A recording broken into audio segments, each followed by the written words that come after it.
Bom dia a todos e a todas. Estão conseguindo me ouvir? Por favor, alguém pode me dar o feedback, se possível. Bom dia, professor Cleiton. Tudo bem com todos? Bom dia. Bom dia. Vamos lá, né? Trabalhar. Vamos dar continuidade aí ao nosso ciclo de palestras, né?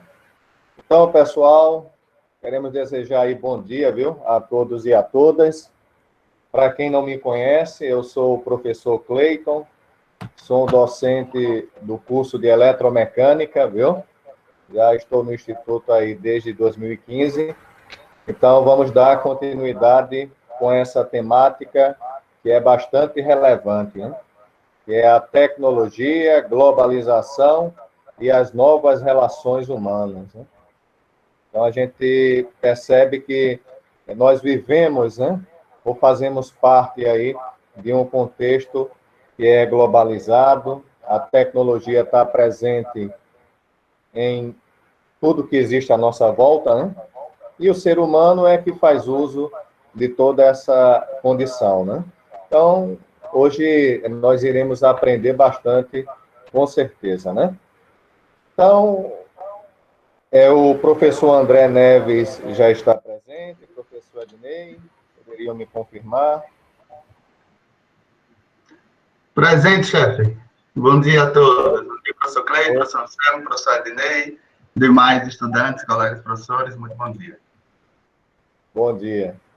Então, aqui, pela sequência, acho que seria o professor André Neves, né? A dar início ao ciclo, à nossa dinâmica. Então, seria professor André, professor Ednei e o professor Anselmo, correto? Tem alguma colocação para essa dinâmica? Professor Anselmo, depois professor André e, por fim, professor Ednei. Professor Anselmo, né? Anselmo, André e Ednei. Anselmo. André. E Ednei. Ok. Então, vamos dar início aqui com o professor Anselmo, né? Então, a grande satisfação, professor Anselmo. Então, o professor Anselmo é o professor de História, né? É do nosso campus, não é isso? Do campus Lagarto. Exatamente, então, o professor é doutor em História Social pela UFBA, é mestre em História pela Universidade Estadual de Feira de Santana, né? Então, UFS, especialista em História Social e Econômica do Brasil pela Faculdade de São Bento da Bahia e graduado em licenciatura em História pela Universidade Federal da Bahia, né? Então, com grande satisfação, professor Anselmo, nós queremos ouvir aí suas colocações sobre essa temática que é tão relevante, tá bom? Então, fique à vontade. Vamos lá, gente. Bom dia a todos. Obrigado, professor Cleiton. Saudar os professores, né, André Neves, professor Ednei, né? Os demais professores que estão presentes aqui na nossa sala, né, os nossos queridos alunos, né, obrigado pela presença de vocês, né, nesse sábado, né, parabenizar os colegas da palestra principal, né, foi muito interessante, debates, assim, formidáveis, né, e vamos dar continuidade, né, trazer outros aspectos, né, da abordagem sobre a globalização, né, sobre tecnologia e relações humanas, é um assunto que não se esgota, né, e assim, a gente vai tentar tornar esse momento aqui mais prazeroso e trazer um outro enfoque, né, baseado mais na discussão da historiografia sobre o tema, né, da globalização, né. De antemão, eu utilizei esse livro aqui, né, apresentar os livros, é importante a gente apresentar os livros, né, por uma outra globalização, né, do professor Milton Santos, né, um intelectual negro brasileiro, né, foi preso pelo regime civil-militar em 1964, né? Pouca gente sabe disso, professor Milton, né? Pela sua posição política, né? Por também ser um intelectual negro, né? Numa sociedade racista, né? Ele foi preso, né? Durante a ditadura, foi exilado e escreveu uma vasta obra, né? Considerado um dos maiores intelectuais brasileiros do século XX, né? Faleceu em 2001 e é uma das referências dos estudos sobre a globalização. Né? O outro material é uma coletânea de textos, né, chamada História do Tempo Presente, né, que traz várias reflexões sobre a modernidade, a pós-modernidade, a chamada nova ordem mundial, né, e a chamada globalização. Né? E um outro livro, né, que eu vou também falar um pouquinho, abordar, é O Brasil e o Capital e Imperialismo, da professora Virgínia Fontes, né, historiadora da Universidade Federal Fluminense, onde ela traz uma discussão, né, atualiza esse contexto de capital e imperialismo, né, que é do Lenin, lá no início do século XX, passando por Antônio Gramsci, que foi um dos intelectuais marxistas, né, mais lidos e revisitados durante o século XX, que ajuda a gente a entender, né, o que é que estamos vivendo hoje no século XXI. Eu preparei uma apresentação aqui, eu vou estar colocando ela em tela, né, e vocês me dão um retorno direitinho, o áudio tá bom? Tá bom, professor. O áudio tá tudo certinho, né, professor Cleiton? Tá sim. Tá excelente. Pronto. Vocês conseguem visualizar a apresentação aí para a gente começar? Né? Tá tudo certinho, conseguem visualizar? Eu já não estou tendo acesso a vocês aí, estou na tela aqui. Vocês conseguem visualizar para poder dar sequência? Tranquilo, Anselmo. Pronto. Obrigado, gente. Vamos lá, então. Então, gente, inicialmente tratar dos conceitos, né? O que é globalização? Como surgiu, né? O que é que significa esse termo? A gente viu que a professora Carla Norma, né, o professor Sérgio, o professor Ademir, o professor Jonas já tangenciaram o assunto, mas é bom, né, datá-lo, né, historicamente, né? Então surgiu nos anos 80, né, no início dos anos 80, nos Estados Unidos, nas escolas de administração das universidades americanas, né, para designar a expansão transnacional de diversas empresas. Né? O conceito logo se ampliou para definir o que para Manuel Castells é um momento histórico do porte da Revolução Industrial. Né? Manuel Castells, um dos grandes estudiosos da chamada Era da Informação. Então, ele acredita que esse momento, né, da história mais recente, então, globalização como um fenômeno da contemporaneidade, ou seja, um fenômeno dos anos 80, né, para cá. Para Manuel Castells, na sua obra Era da Informação, a globalização é principalmente um processo de integração global, definindo-se como uma expansão em escala internacional da informação, das transações econômicas e determinados valores políticos e morais, em geral, os valores do Ocidente, né, em especial os valores da sociedade ocidental. Então, esse processo de integração, de expansão, né, em escala global da informação, né, das relações comerciais, né, como foi explanado na palestra principal, né? Essa é a definição para o Castells. Né? Ela ainda continuando com Castells, ela é herdeira do imperialismo financeiro do século XIX e XX. A globalização ultrapassa as fases anteriores de internacionalização da economia para abranger praticamente todos os países do mundo. Pois não. É que a sua apresentação, ela não está sendo visualizada. Ela não está no visual ainda. Não está no visual? Um momentinho.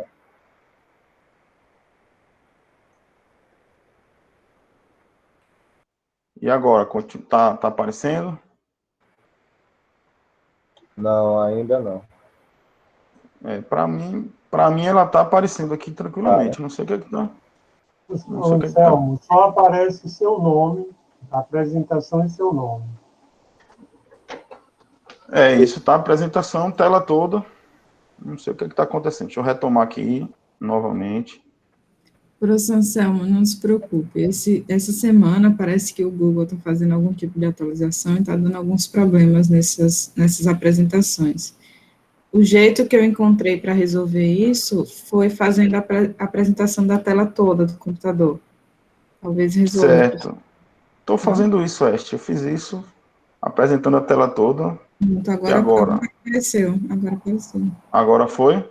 Sim, Agora, Pronto. Então, beleza. Peço perdão aí. Tinha apresentado. Vamos lá, então. Então, a gente retoma um pouquinho, né?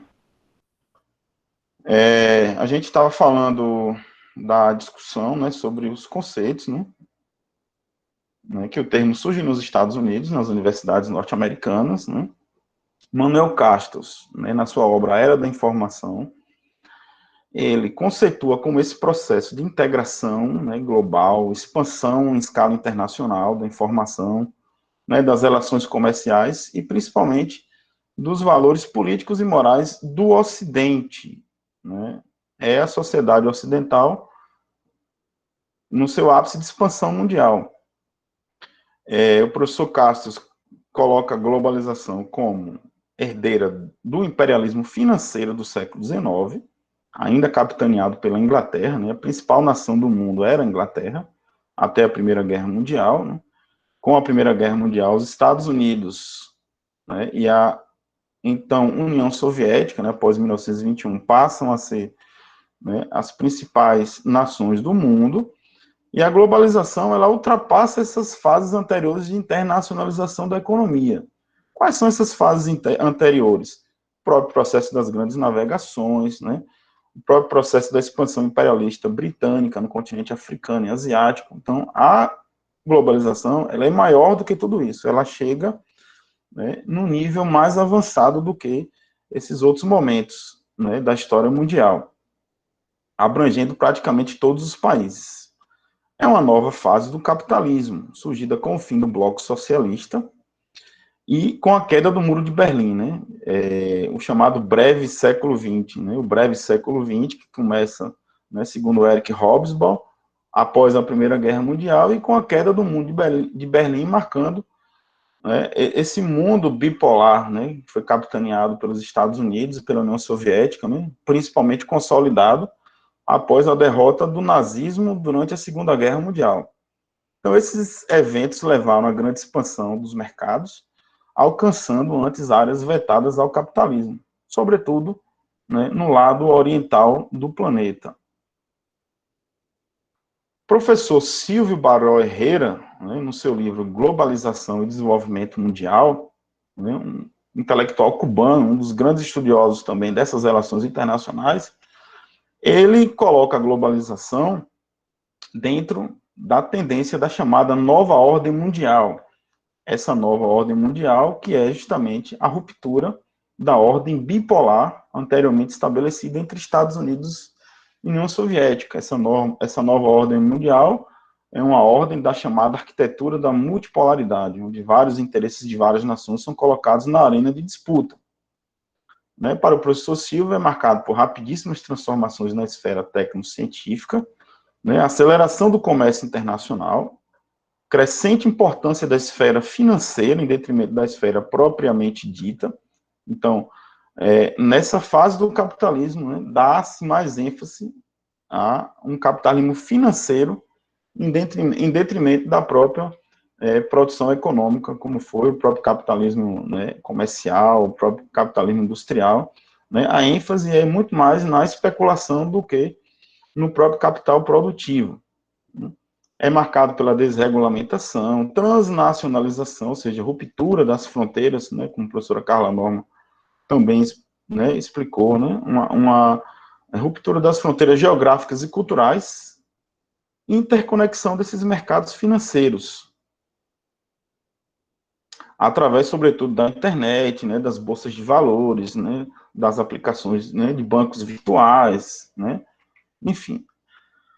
O professor Silvio, ele nos alerta sobre essa assimetria, essa diferença, essa distância entre as economias capitalistas altamente desenvolvidas, né, chamados países do capitalismo ocidental, né, principalmente os Estados Unidos e os países da Europa Ocidental, e as chamadas economias emergentes, ou as chamadas nações, né, que desenvolveram as forças produtivas capitalistas mais recentemente. Né. Podemos também falar de capitalismo tardio, né, seria inserido aí países como a África do Sul, né, países como o Brasil, México, alguns países da Ásia, e o professor Silvio, ele ratifica essa análise da globalização enquanto uma assimetria dessas economias, né. Um outro pensador, né, o professor Alexandre Freitas Barbosa, né, professor de História Econômica da USP, né, tem um livro também que é uma grande referência sobre esse estudo, esse tema, O Mundo Globalizado, Política, Sociedade e Economia.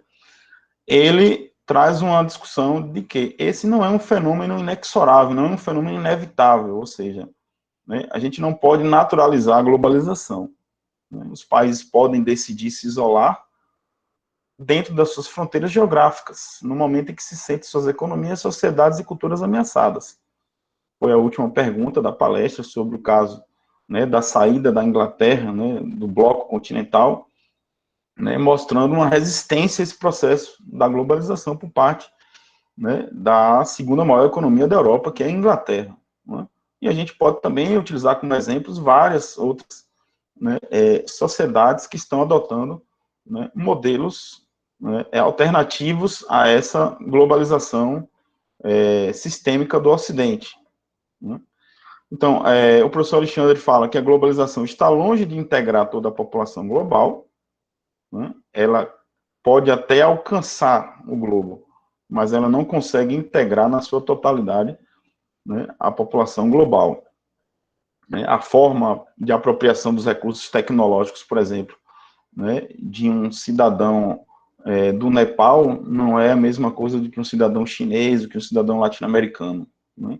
Então, são formas de apropriações diferentes e desiguais, né? Ele aponta, inclusive, para a permanência de desempregados, né, de trabalhadores precários, né, os que realizam os chamados bicos, né, ou atuam em empregos de ocasião, né? Um diálogo com a palestra do professor Sérgio, né, que também explanou a discussão sobre, né, essa relação da uberização do trabalho, né, que precariza as relações de trabalho, né? O trabalhador uberizado é um trabalhador que é o trabalhador pós-CLT, né, pós-consolidação das leis de trabalho, né, que recentemente, né, após longas décadas, né, se mexeu na consolidação lá de 1943, né, sancionada pelo presidente Getúlio Vargas.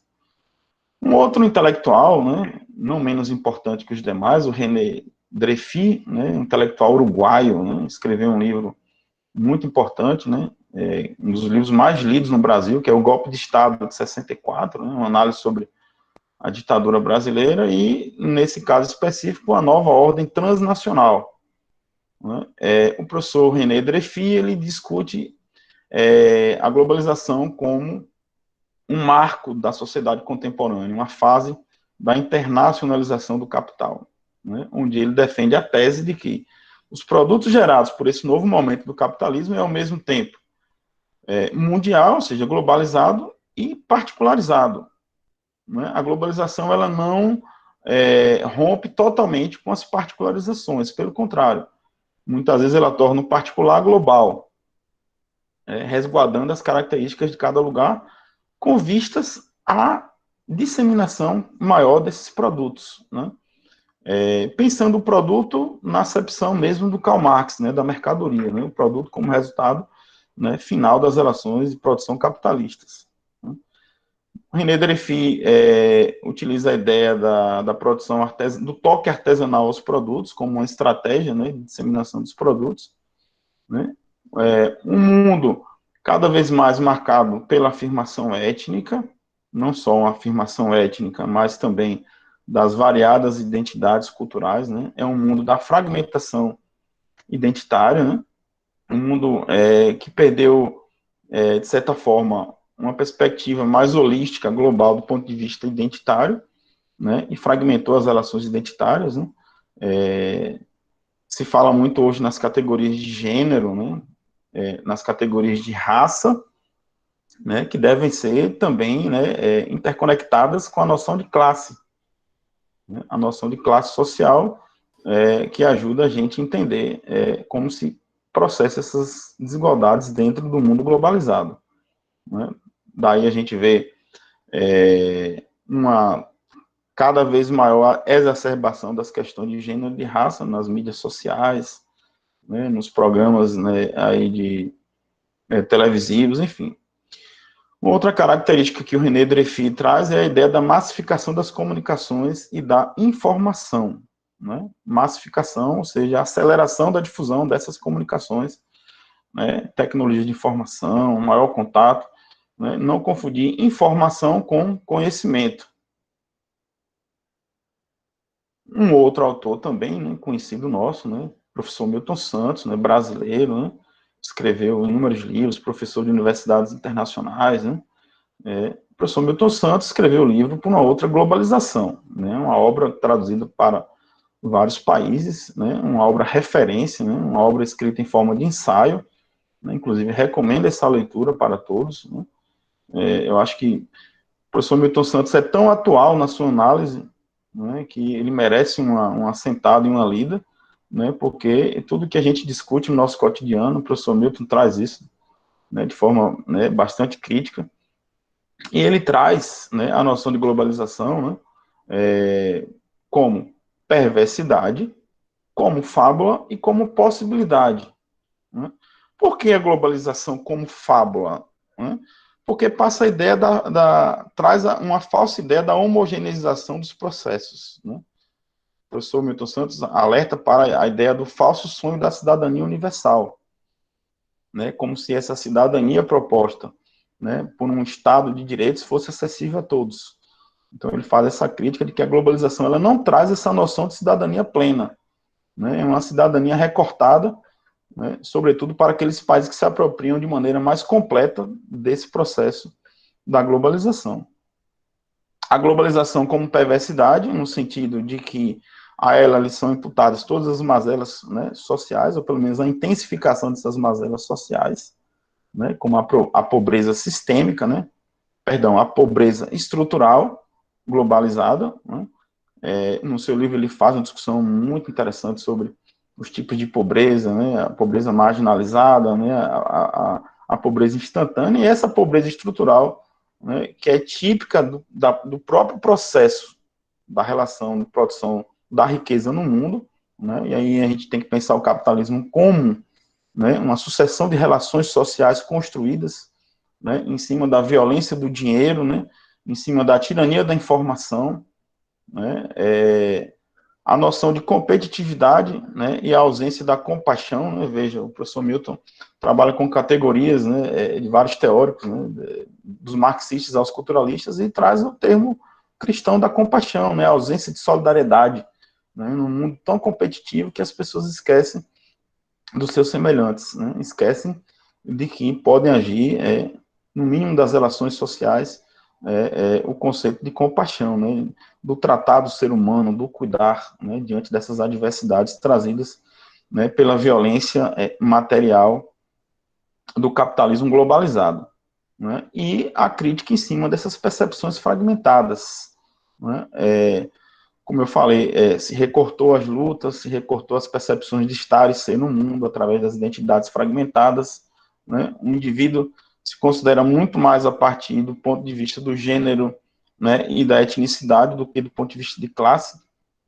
Não que o gênero e a etnicidade fossem menos importantes que a configuração, né, o seu lugar nas relações de produção, né, eu acho que o Milton fala que isso tem que ser aquilatado, né, de forma dialética, né, todas essas dimensões são importantes, né, para se entender a nossa estadia, né, nesse mundo empírico de relações construídas em cima, né, dessa desigualdade dentro das relações de produção, e a crítica que Milton faz no livro sobretudo, esse discurso de unicidade do mundo, né, a partir da noção de unicidade da técnica, né, ele fala, há um tempo atrás, a técnica era restrita à discussão do Estado Nacional, hoje a técnica é universal. Né? Por exemplo, as técnicas, as novas ferramentas tecnológicas, elas não pertencem a nenhum país específico, mas sim, né, é uma técnica universalizada. Essa é uma das características desse novo momento do capitalismo. Né? Isso se dá a partir da ideia da convergência dos momentos, né, o tempo simultâneo, né, a gente perdeu um pouco a noção das temporalidades, né? As pessoas têm ideia do aqui e do agora, não conseguem entender também que o tempo é uma configuração social, né? E também a ideia da cognoscibilidade do planeta, né? O planeta hoje é conhecido, né, na sua forma mais extensa, e traz essa noção da unicidade do mundo, um discurso, né, do mundo único, né? Mas também o Milton Santos, ele nos traz a possibilidade, né, da globalização sendo apropriada a favor da própria humanidade, né, de que esses processos todos, eles podem ser apropriados como formas, né, de emancipação humana, como formas de desenvolvimento regional, de desenvolvimento tecnológico da humanidade, de trocas, né, mais generosas, né, fugindo dessa tirania da informação, fugindo dessa violência do dinheiro, né? Afinal, nós somos humanos, né, e podemos construir novas relações humanas, baseadas nos princípios da solidariedade.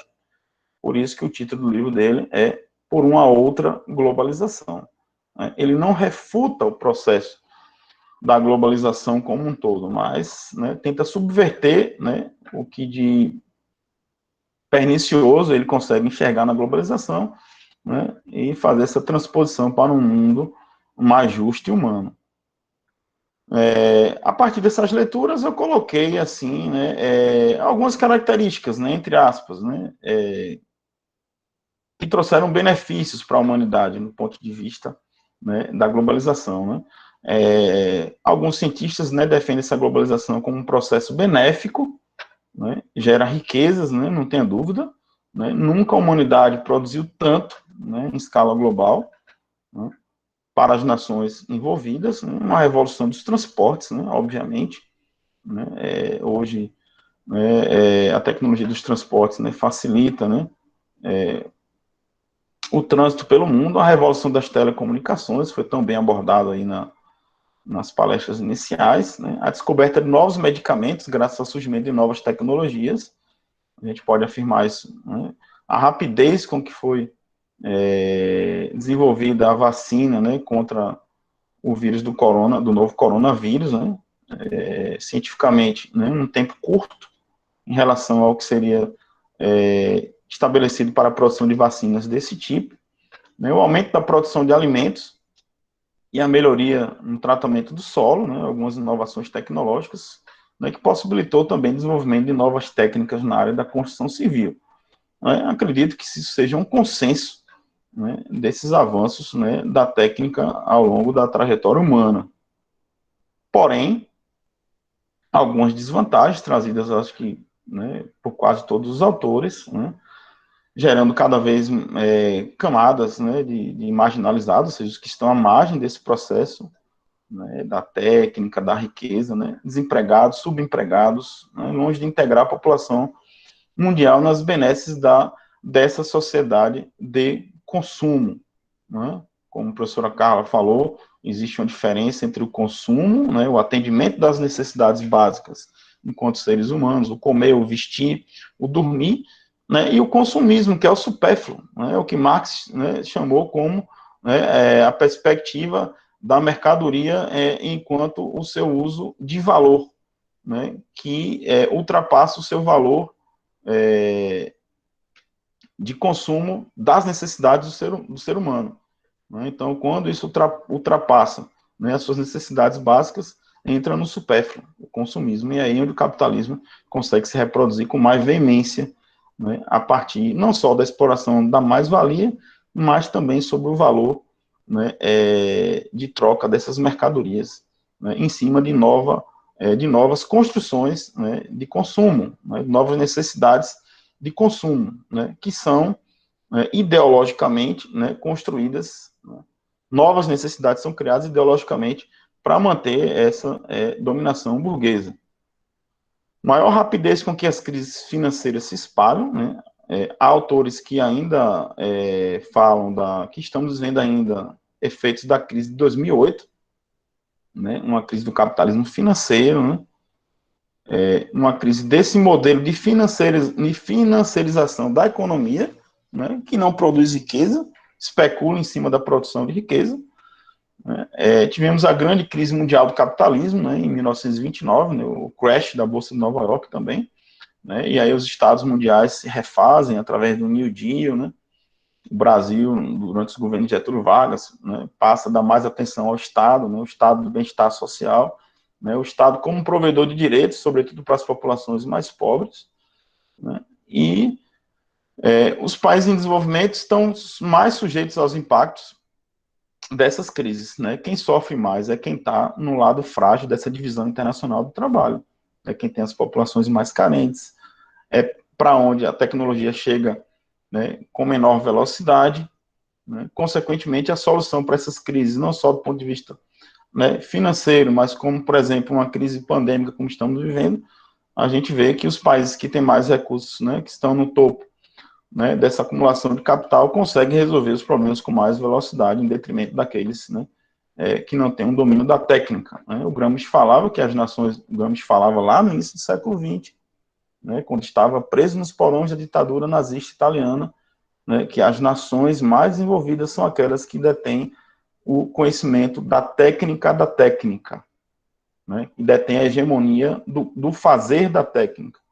Né, e isso a gente vê hoje, um século depois, sobretudo, trazendo a discussão da produção da vacina, né, e muitas vezes do não compartilhamento, né, dessa tecnologia para os países que estão em desvantagem nessa escala global, né, de produção de conhecimento. Né, justamente exclusão desses países que não conseguem se adequar, né, a esse processo da globalização. Então, essas seriam, né, as, entre aspas, desvantagens desse processo da globalização. Né? O contexto histórico, né, desse novo momento de internacionalização da economia capitalista, também chamado como globalização, né, e aí trazendo a ideia novamente do Manuel Castos, é a forma da condição política desse processo. Né? Qual é a condição política desse processo? É a política neoliberal.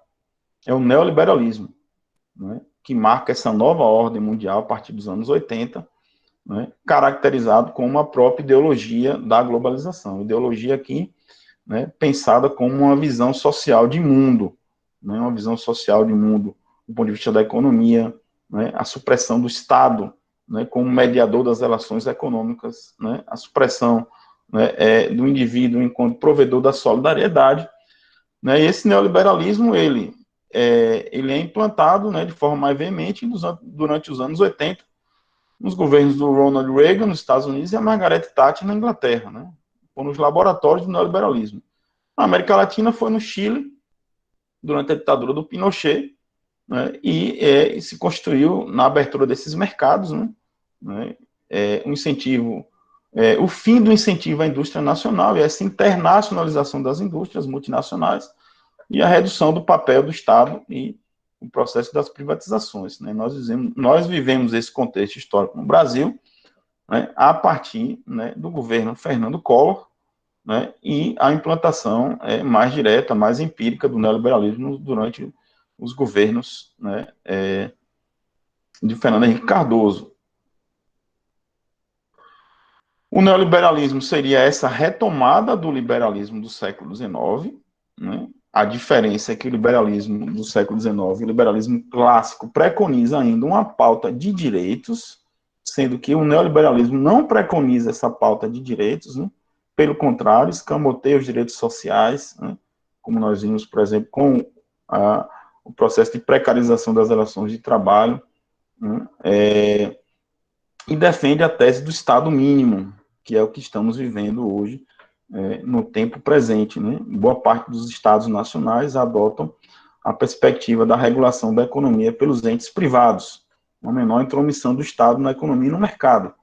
Né? Assim se pensa os economistas neoliberais norte-americanos, ingleses, né? Enfim, inclusive economias onde se tem um capitalismo de Estado, né, do ponto de vista social, se mantém a estrutura de Estado como provedor, mas abriram para um mundo neoliberal, como o caso da China, a própria Rússia, né, do Vladimir Putin, né, e os neoliberais acreditam que essa hegemonia do setor privado, né, e acreditam na presença da desigualdade social como um motor e algo positivo, né, para desenvolver a concorrência, né, uma espécie de aplicação do darwinismo social, né, aquela teoria do Charles Darwin no século XIX, de que prevalece a lei do mais forte, né, e essa política de governo foi inspirada, né, pelo seu grande teórico, Friedrich von Hayek, né, na sua obra The Road of Serfdom, né, o caminho da servidão, né, a estrada da servidão, obra dos anos 40, não só o Hayek, mas o Milton Friedman, né, que são os grandes teóricos dessa perspectiva neoliberal, né, que marca, né, vamos dizer assim, um arcabouço, né, ideológico desse processo da globalização, né, excluindo amplos setores da população, sobretudo das decisões políticas, né. E um contexto trazido pela historiadora brasileira, né, chamada, né, Virginia Fontes, que ela traz no seu livro O Brasil no Capital e Imperialismo, né, é uma obra recente, né, uma análise inovadora, onde ela trata desse período da expansão, da acumulação de capitais a nível global. Né. Ela diz o seguinte, ó, na virada do século XIX para o século XX, o mundo ainda era rural, né. Durante o século XX, o mundo passa a ser urbano e, com isso, né, há um aumento exponencial dessa acumulação de capitais, né, sobretudo por esses países do Ocidente europeu e dos Estados Unidos. Né. Ela traz a noção de capital de Marx, a noção de imperialismo do Lenin, né, também faz essa atualização do conceito de capital e imperialismo. Por exemplo, ela defende a tese de que o Brasil, por exemplo, hoje não está, né, a nível subalterno dessas relações econômicas internacionais. O Brasil é hoje um dos pontos dessa acumulação, né, de capitais a nível internacional. Né? Essa é a lógica do capital imperialismo, que não domina somente através dessa expropriação de riquezas, né, de nação para nação, mas, sobretudo, né, consegue consolidar uma dominação burguesa, né, a níveis culturais, por exemplo, né, criando-se um discurso ideológico de que é praticamente impossível romper essas relações sociais capitalistas, né, de que as utopias morreram, de que um outro mundo não é possível, haja vista que essas relações de dominação capitalistas estão cada vez mais, né, consolidadas. Para a gente concluir, né, eu coloquei algumas questões, né, à guisa de conclusão, no sentido de no momento que estamos vivendo, a pandemia seria também uma expressão dessa desigualdade globalizada, né? A pandemia expressou, né, essa desigualdade trazida por essa nova configuração do capitalismo internacional, né? Ao mesmo tempo, a tecnologia se mostrou como uma possibilidade integradora, né? Não é à toa que nós estamos aqui num sábado debatendo esse tema e conseguindo, né, socializar conhecimentos e discussões. Né? E aí eu brinco com o deus romano da transição, né, o Janus. Será que estamos vivenciando o tempo de Janus? Será que estamos vivendo uma nova transição, né, para uma outra possibilidade integradora? Ou ainda vamos, né, continuar nas permanências, né, desiguais apontadas pelos autores que estudaram a globalização? Né? E aí a pergunta, um outro mundo é possível? Será que vamos sair da pandemia com a possibilidade de construir novas relações sociais mais integradoras, né? Construir novas relações sociais mais possibilitadoras, né, de contatos, né, fazendo a crítica, se organizando, né, onde possa haver uma ruptura, né, dessa dominação neoliberal, né, e como o professor Milton Santos fala, será que é possível a gente construir uma nova globalização, né, se apropriar, né, de todos os produtos, né, e mídias e possibilidades tecnológicas para construir um mundo melhor?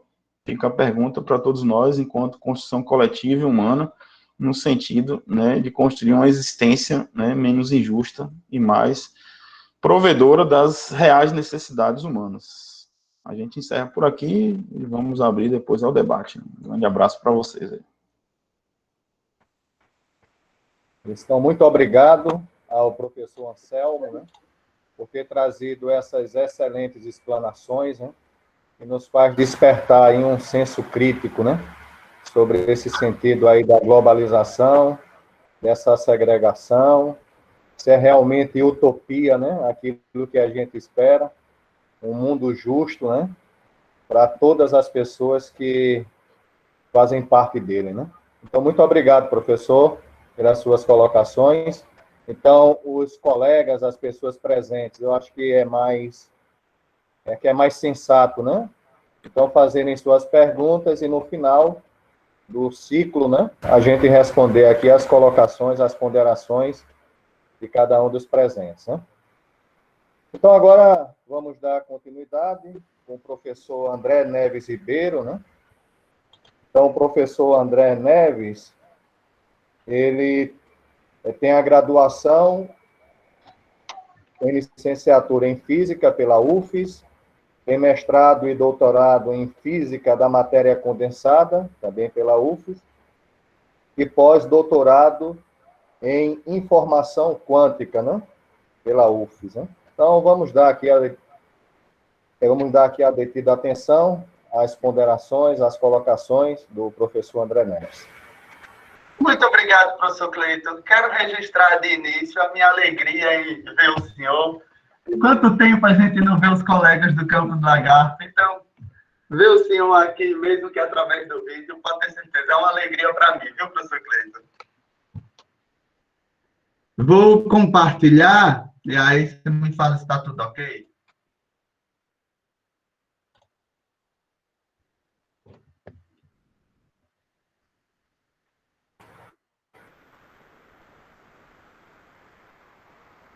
Estão conseguindo ver ou está com o mesmo problema?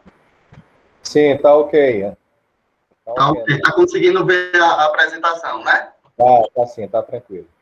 Pronto, beleza. Novamente, queridos, queridas, muito bom dia. Agradeço desde já a atenção de vocês.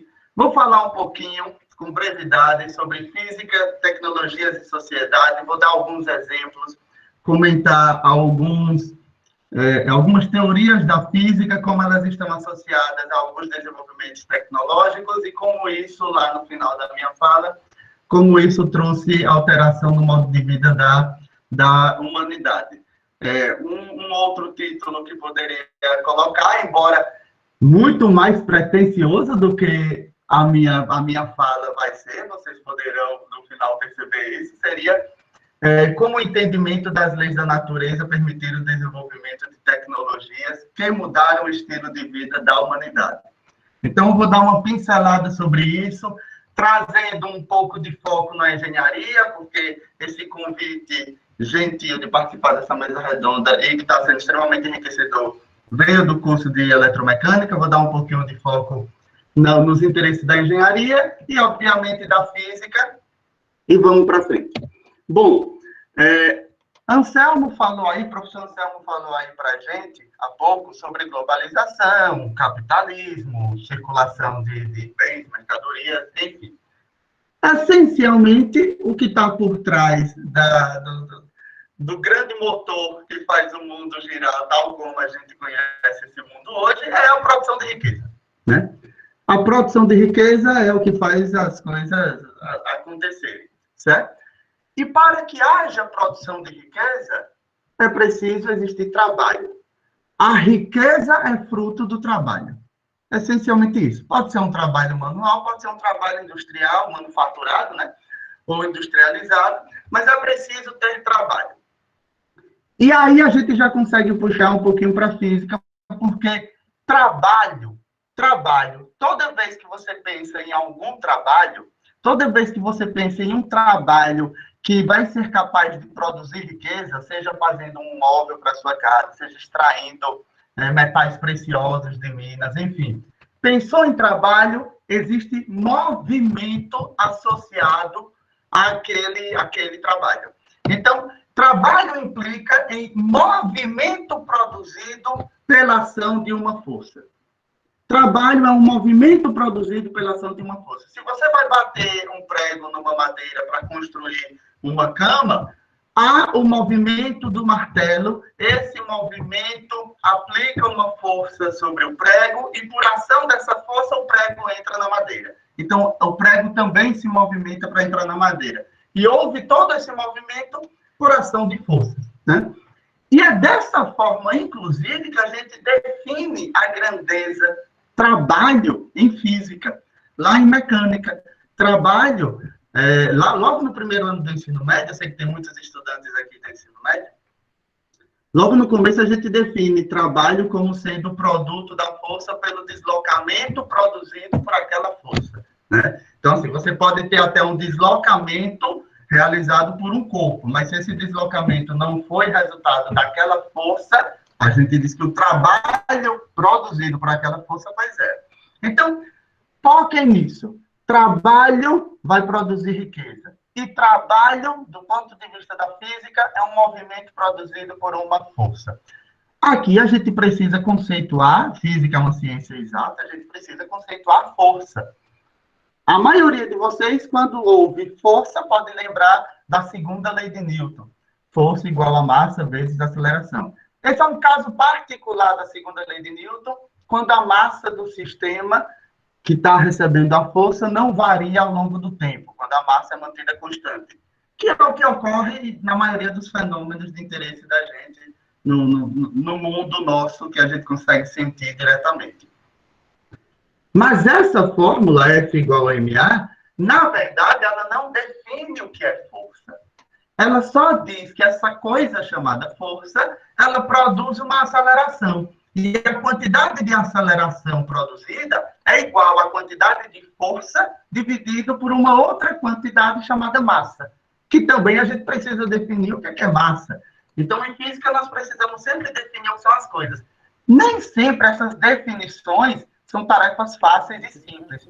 Por mais que os conceitos sejam conceitos já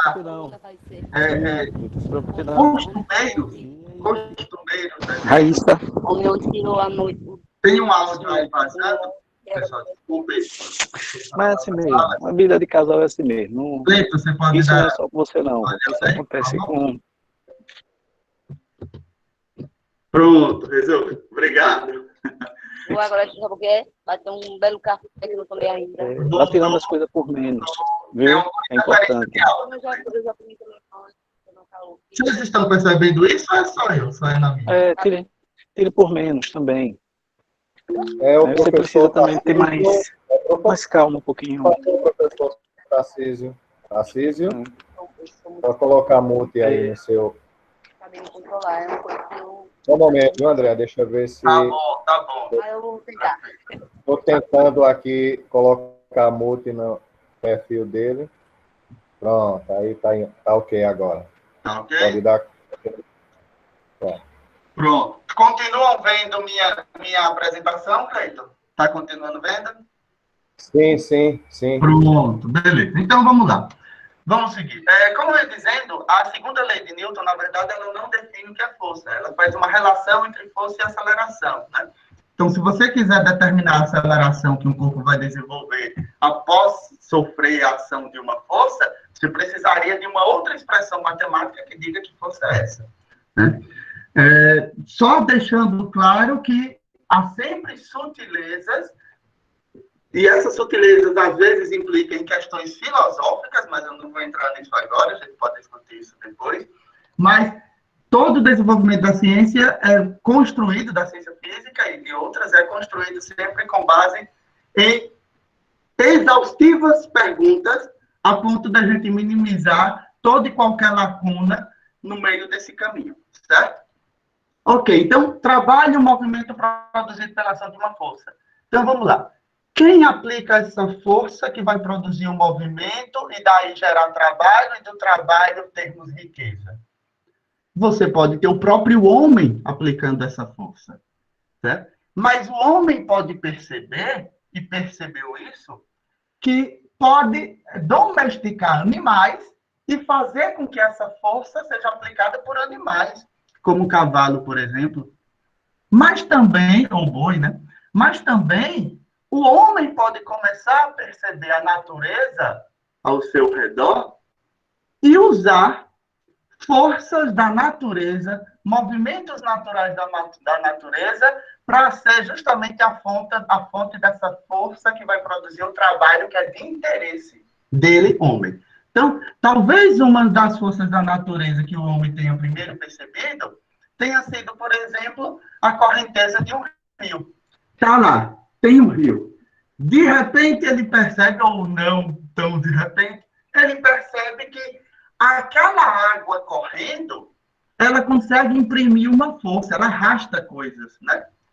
Então, ele pode pensar em usar o movimento do rio, que é algo da natureza, repare, já está na natureza, a água do rio corre, então ele usar esse fato da natureza para produzir trabalho que gere riqueza para ele. E uma das primeiras soluções muito famosa, que foi usada até, enfim, pouco tempo, foi o moinho. E aqui eu estou focando na parte da física que a gente chama de mecânica. Depois eu vou para a termodinâmica, eu vou para o eletromagnetismo também. Mecânica. Então, veja que genial, né? Genial. O que é que você vê? Você vê a água do rio já está correndo, o rio está lá, está na natureza. O que é que você faz?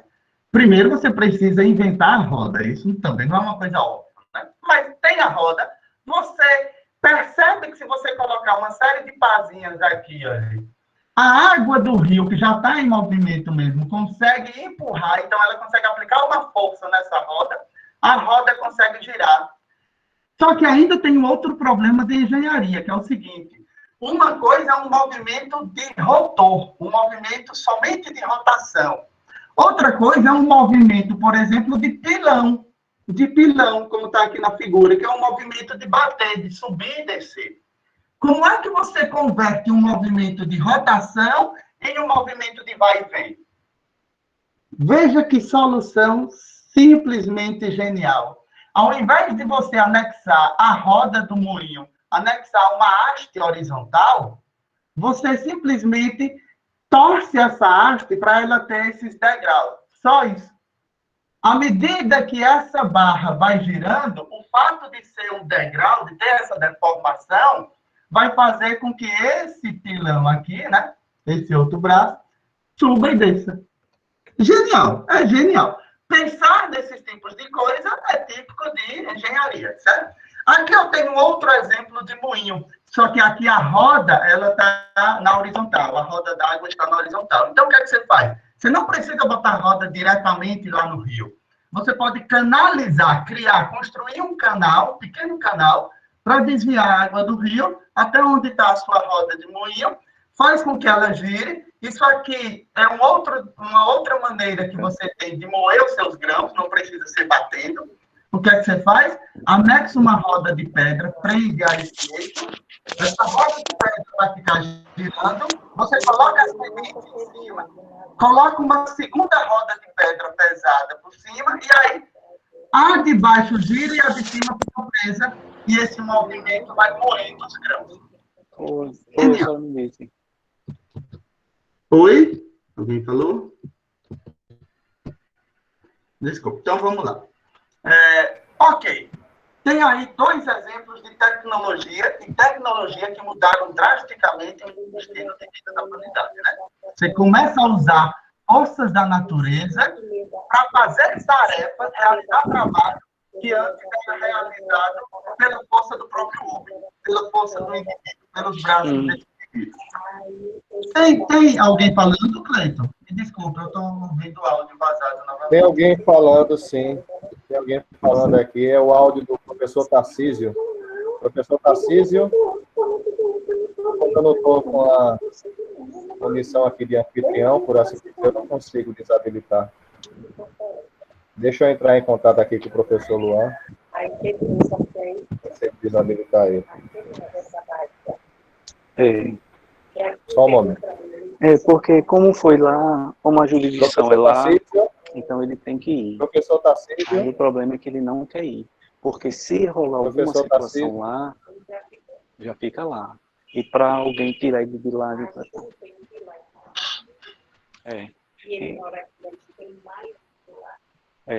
Mas só que aqui ele ainda tem conhecido, ainda. E lá não. Lá o juizado já é outro, a jurisdição é outra. Aí pronto.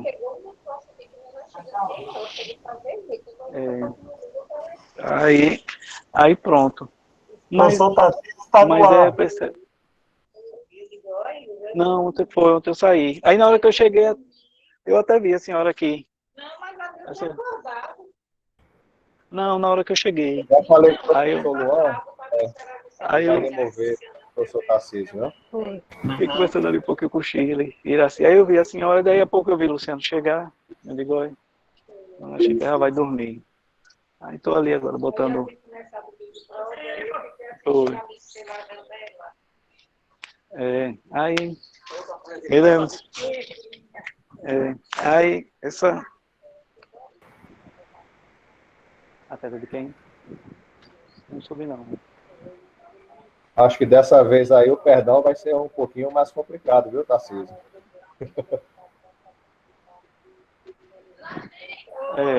Aí fica complicado, né?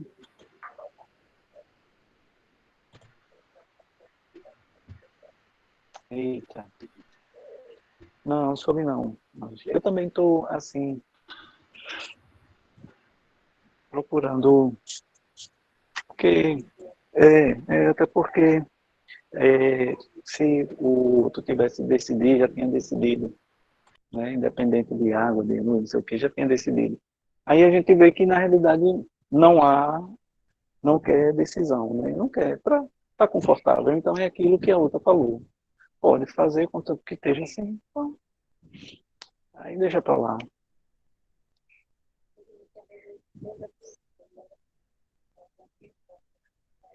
É, é.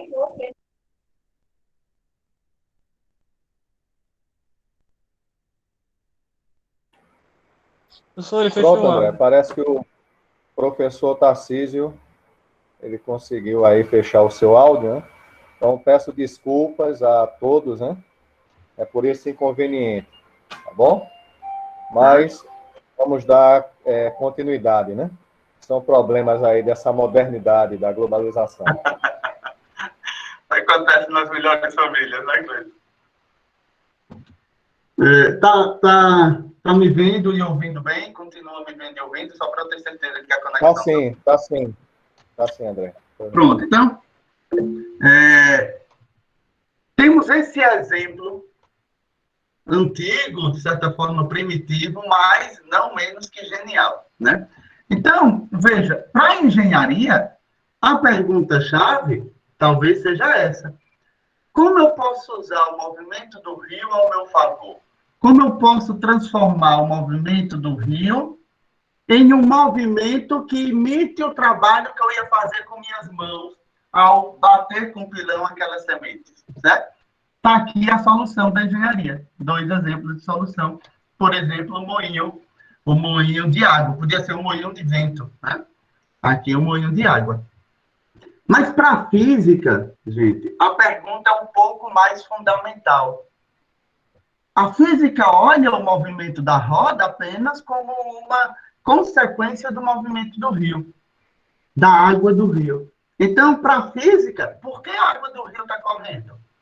Por que algumas águas correm e outras ficam paradas, como no lago? Bom, a resposta que a gente tem hoje, isso, claro, foi construída ao longo de anos de desenvolvimento da ciência, mas uma resposta que a gente pode dar seria: a água do rio corre porque há uma diferença de potencial gravitacional entre 2 pontos que conectam essa água, né? Trocando em miúdos, há uma diferença de altura.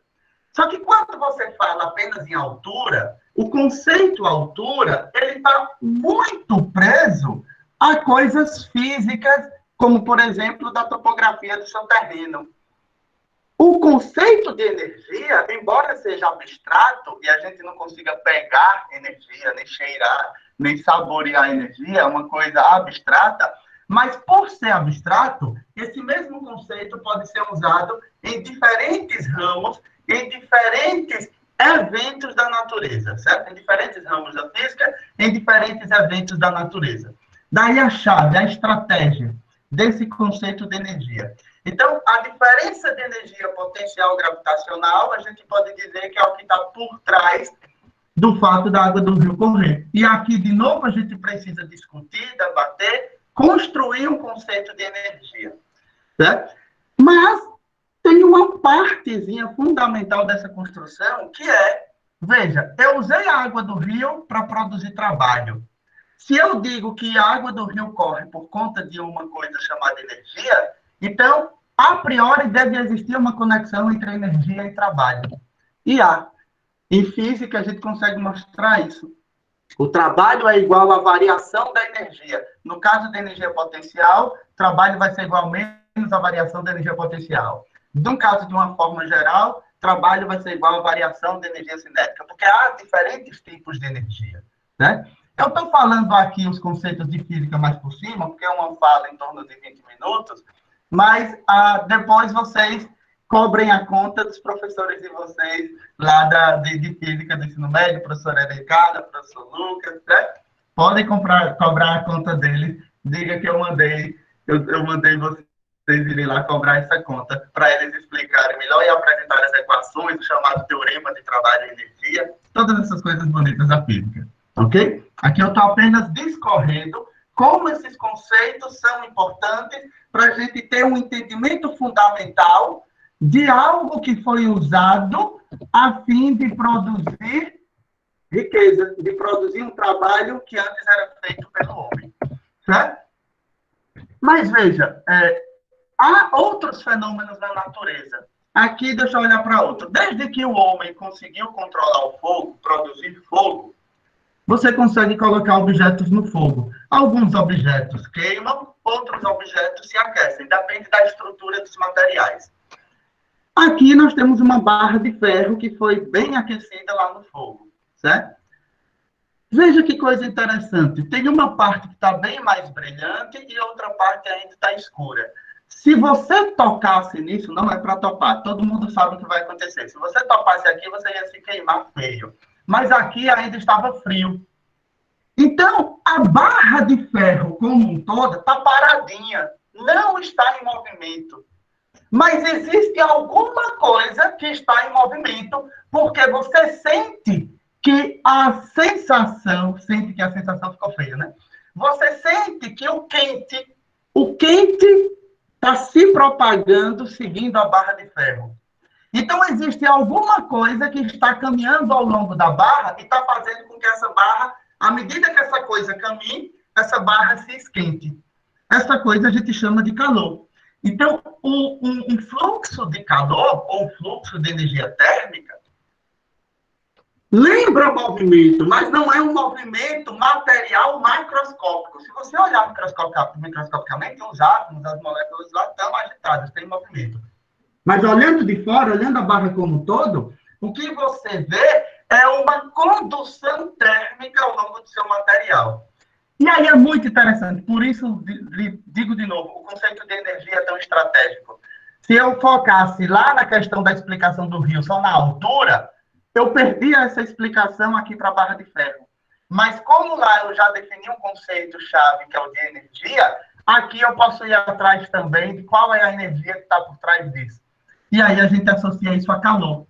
E aí a gente pode se perguntar, já entramos na área da termodinâmica, a gente pode se perguntar como usar o fluxo de calor para produzir trabalho, um trabalho que seria nosso. Lembre, trabalho está associado a um movimento. Então, basicamente, como é que eu uso calor para produzir movimento? É isso, como é que eu uso calor para produzir movimento? Dizem, algumas fontes, alguns autores dizem que essa foi a primeira máquina térmica. A primeira, isso antes de Cristo, um cara chamado Heron, construiu isso. Ele colocou um recipiente com água dentro, colocou uma chama embaixo, a água fervia, o vapor de água entrava por esses canos aqui de metal, chegava nessa cavidade aqui, que é uma esfera, e saía por esses outros dois canos. Qual foi a genialidade? Veja, gente, para você ter uma solução simples, não precisa que uma solução genial, não precisa que essa solução seja complexa. Pode ser uma solução simples. Mas o simples nem sempre é fácil, né? O que foi que ele fez? Ele botou esses canos aqui em formato de L. L da letra L. Veja, e os L's para lados opostos. Isso é genial. Simplesmente esse formato de L vai fazer que o vapor, ao sair por esses canos, imprimir uma força pela terceira lei de Newton, ação e reação. Se o vapor sai para cá, o cano vai ser jogado para o lado oposto. Então, esse negocinho vai ficar girando. E assim, aparentemente, foi a primeira vez que a humanidade conseguiu converter calor produzido pela chama, em movimento. Essa máquina consegue fazer algum trabalho que o homem faria, e aí substituir aquele trabalho braçal por um trabalho de uma máquina térmica? A priori, não. Mas ela já mostra que é possível converter calor, converter a energia térmica em energia de movimento, em energia mecânica, certo? Aqui nós temos, talvez, o exemplo mais famoso de máquinas térmicas, né? De máquinas térmicas. É o chamado ciclo de Carnot, que é a construção teórica por trás da máquina de Carnot. O que é isso? Imagine, por exemplo, um pistão.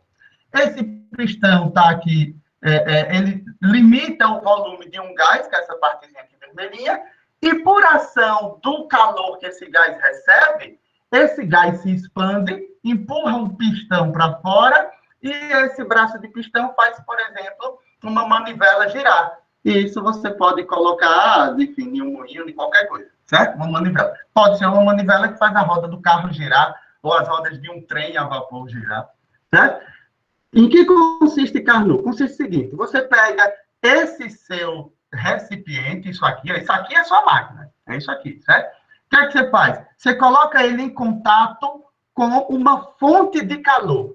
Essa fonte de calor é tão grande que a temperatura dele praticamente não vai mudar, mesmo ele perdendo um pouco de calor para a minha máquina, certo? A gente chama isso de fonte térmica, enfim, ou banho térmico, ou reservatório térmico. Você pega o seu motor, coloca em contato. O que é que vai acontecer? Calor vai fluir para o seu sistema, vai empurrar esse braço para fora e, do ponto de vista teórico, sua máquina vai seguir esse caminho aqui, aumentando o volume, esse volume dentro.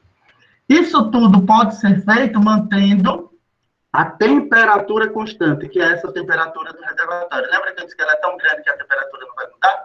Pronto, vem para cá. Isso também é feito muito lentamente para o processo ser todo reversível.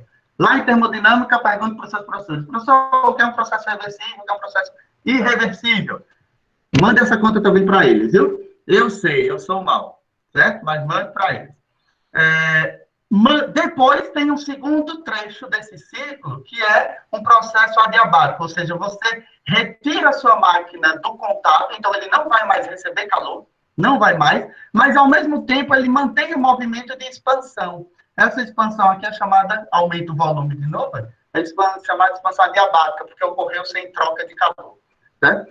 E depois ele para de expandir e começa a voltar. Começa a ser comprimido. Como é que ele faz para ser comprimido? Você pega a sua máquina e coloca agora ele em contato com um reservatório frio. Um corpo que está com a temperatura menor do que o seu motor. E aí, o que é que vai acontecer? Vai sair calor do seu motor para essa fonte fria. Mas essa fonte fria é tão grande que ela vai receber calor e ainda assim a temperatura dela praticamente não vai mudar. Vai continuar esse TC, certo? Temperatura da fonte fria. E aí, o volume do seu motor diminui e diminui de tal forma que essa temperatura aqui continue constante. É uma compressão isotérmica. Quando chega nesse ponto, você tira o seu motor do contato com o reservatório, mas ele continua a compressão, continua diminuindo o volume, mas agora de maneira adiabática, sem trocar calor, sem perder calor, nem receber calor, e ele sobe e volta para o ponto inicial. Pronto, aqui a gente consegue ver uma representação teórica, que é um diagrama, chamado, né, diagrama termodinâmico, com o movimento do pistão relacionado a cada fase do diagrama. Máquina de Carnot. Então, a gente conseguiu converter calor em movimento. Era o problema da engenharia. E o problema da física qual é? O que é calor? Por que esse calor flui? Quanto de trabalho eu posso extrair por conta desse influxo de calor? Certo? Então, vamos lá. Calor é energia térmica em trânsito. Calor não é uma propriedade do sistema, não é uma propriedade do material. Você não pergunta quanto de calor seu sistema tem.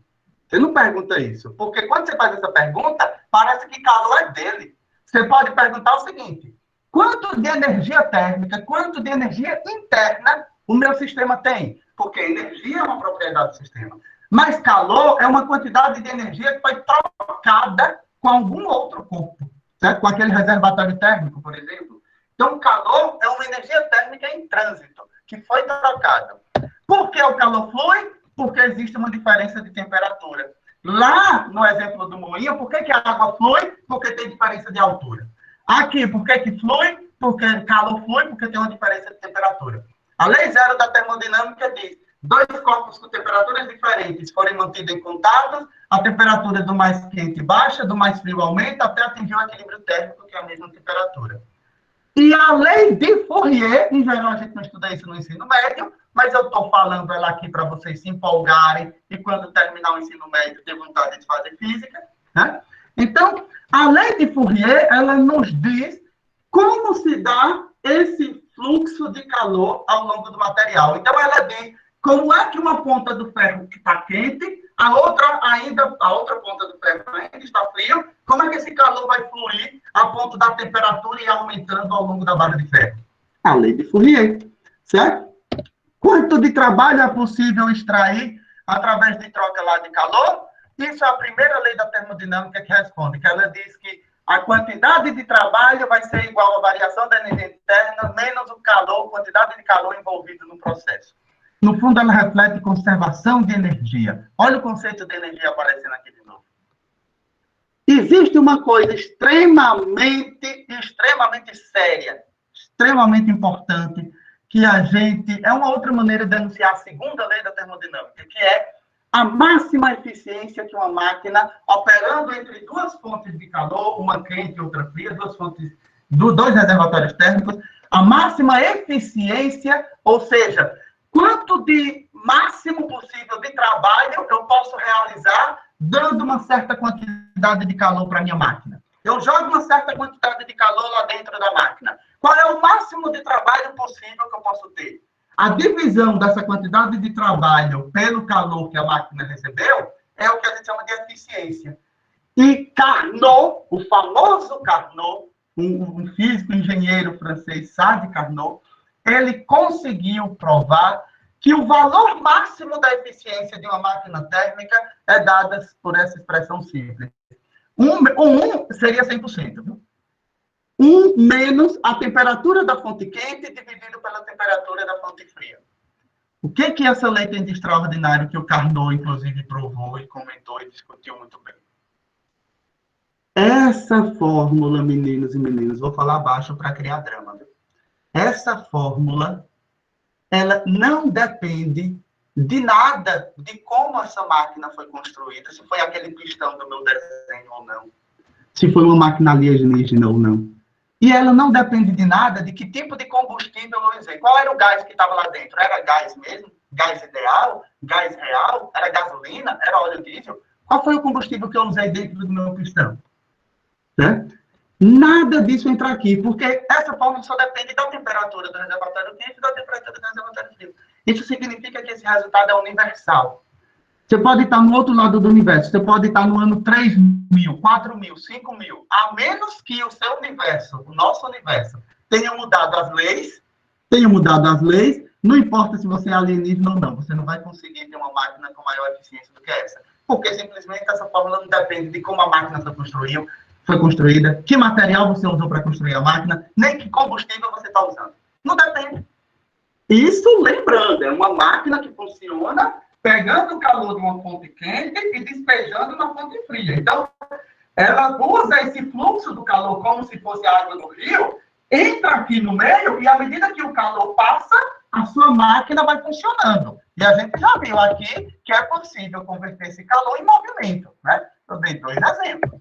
Então, não pode ter uma eficiência maior do que a dada por essa.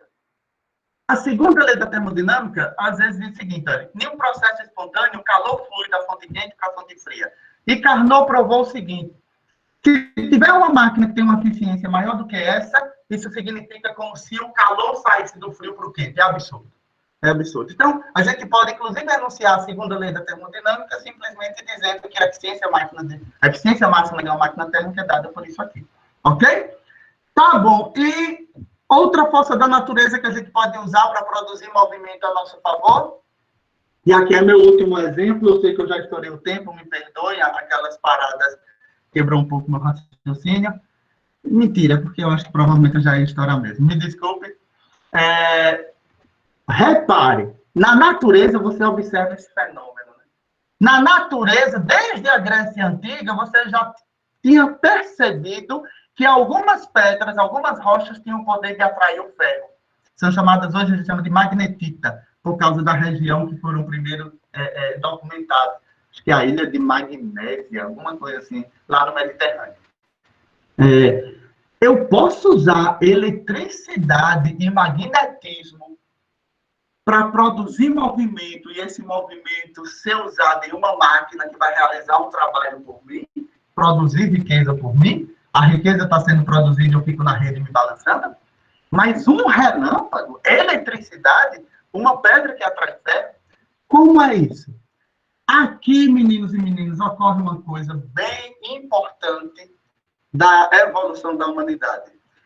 Os outros exemplos que eu dei, você produzia a tecnologia e depois você vinha com o fundamento do entendimento das leis da natureza. Ou seja, em geral vinha a engenharia primeiro e depois vinha a física, certo? Motivado por aquele desenvolvimento. No eletromagnetismo, não. A física já veio primeiro. Ninguém construiu uma máquina que pegasse um relâmpago e dali fizesse a máquina funcionar. Não sei, não lembro do Einstein, né? Da Mary Shelley. Acho que é Mary Shelley o nome da autora. Então, aqui houve um entendimento da física e a partir desse entendimento que surgiram os dispositivos lá da engenharia. O que é que a física quer saber? O que é eletricidade? O que é magnetismo? O que é luz? Porque a teoria eletromagnética explica esses três fenômenos, né? Gente, eletricidade e magnetismo, eu resolvo por essas 4 equações. Eu sei. Vocês ainda no ensino médio não estudaram cálculo diferencial e integral. Então, o que é que eu faço, professor? Faço um curso de física. Nós temos um curso de física supimpa aí no Campus Lagar. Né? O que a gente faz no ensino médio são casos particulares e especiais dessas equações de Maxwell, em exemplos bem simplificados para vocês já conseguirem ver a beleza da coisa. Mas, basicamente, o que as 4 equações de Maxwell dizem, elas nos explicam os campos elétrico e magnético, que os campos elétricos são produzidos por cargas elétricas, mas também que o campo elétrico pode ser produzido por uma variação no tempo de fluxo magnético. O que é que isso quer dizer, professor? Isso é a base de hidrelétricas existirem. Essa é a receita de bolo para a gente conseguir produzir eletricidade, seja uma hidrelétrica, seja uma usina eólica, seja qualquer usina elétrica, né?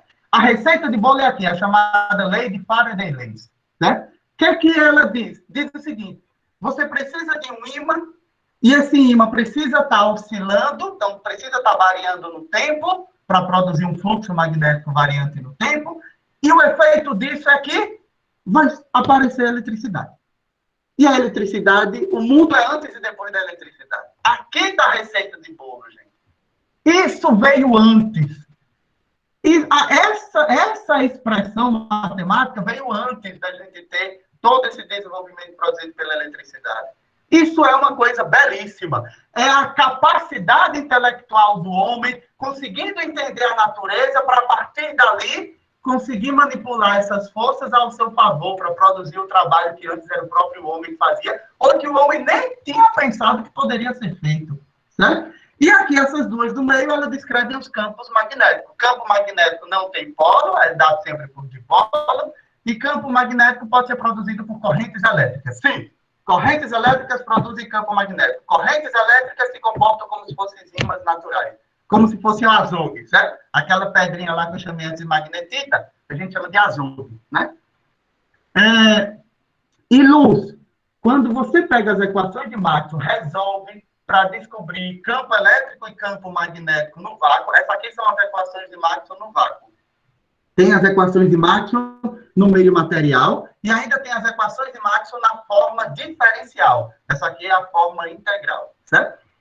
Tudo isso vocês conseguem ver depois, mas no ensino médio do 3º ano vocês já veem um pouquinho, um cheirinho, um saborzinho do que as 4 equações de Maxwell dizem para a gente. Mas elas são muito mais poderosas. a ponto delas conseguirem explicar o que é luz. Eu vou mostrar para vocês o que é luz, viu? Vocês já devem ter visto em algum momento, mas eu vou mostrar agora. Finjam, quem já conhece, finjam surpresa e façam aquele ar de descoberta. Pronto, isso é luz. O que é isso? Isso simplesmente são duas ondas que andam juntas, uma perpendicular à outra. E é onda de quê? É uma onda do mar? Não. São campos magnéticos e campos elétricos. Essa é a forma mais simples de uma onda que a gente chama onda eletromagnética. Porque é uma onda senoidal, tem essa forma toda comportada, e é uma onda polarizada. O campo elétrico sempre está oscilando na mesma direção horizontal. Nesse caso, polarização horizontal. Certo? Então, isso é luz. Não se percebia, não se sabia o que era luz antes das equações de Maxwell. Foi o Maxwell que, resolvendo essas 4 equações, conseguiu mostrar que a solução delas, que são campos oscilando no tempo, oscilando no vácuo, melhor dizendo, né? Viajando no vácuo, elas viajam com a velocidade c, que é a velocidade da luz. Isso é luz. Quando você olha a cor vermelha ou a cor verde, no fundo, a única diferença é a frequência com que essas ondas estão oscilando, ou o comprimento de onda delas. Então, precisa estudar mecânica ondulatória, vocês veem isso, acho que no 2º ano do ensino médio. Certo? Ok, a engenharia que vem agora. Como converter eletricidade e magnetismo em movimento?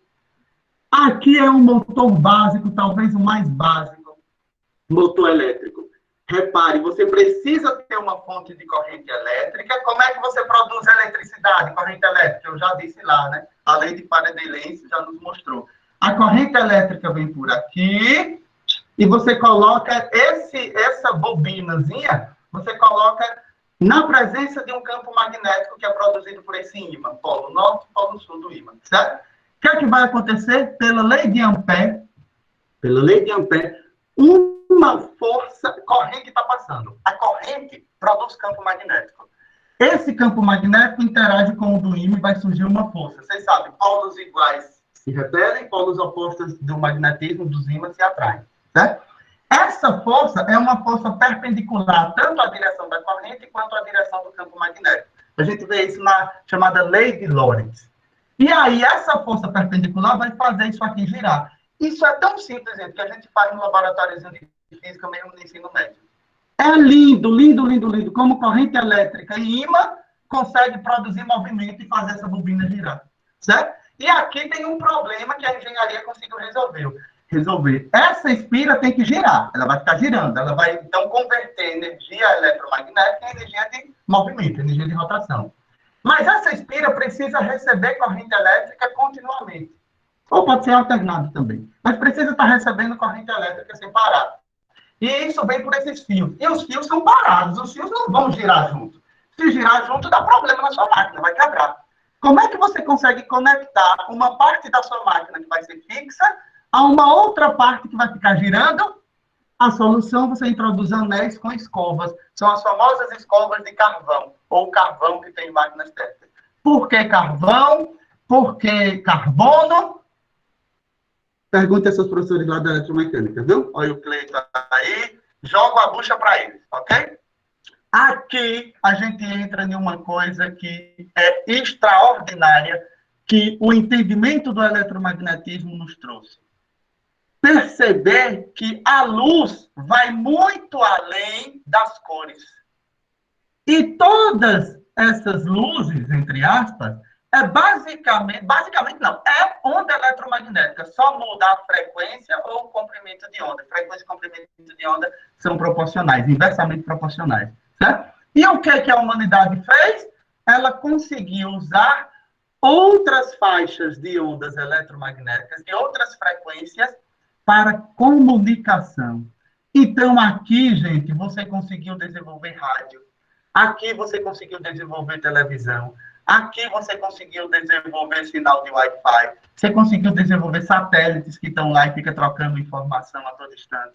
Você conseguiu desenvolver o controle da sua TV. Está aqui. Que tipo de mudança isso provocou no padrão da humanidade? Toda, né? Toda. Para finalizar, o professor Ednei já está me chegando, o professor Cleiton já está desmaiando. Para finalizar, apenas uma condensação do que nós temos de evento social com tecnologia e com a teoria da física. Revoluções industriais, nada menos do que as revoluções industriais. Cada revolução industrial é um marco de mudança no estilo de vida da humanidade. Primeira revolução industrial está muito ligada, não é só isso, viu? Se eu disser que é só isso, Anselmo vai arrancar minha cabeça. Não é só isso, mas a invenção da máquina a vapor, né, que ocorreu primeiro na Inglaterra, foi um fator extremamente importante, daí a construção dos trens a vapor, dos navios a vapor, foi um elemento extremamente importante, fundamental para ter a primeira revolução industrial. Qual é a física que está por trás disso? Termodinâmica.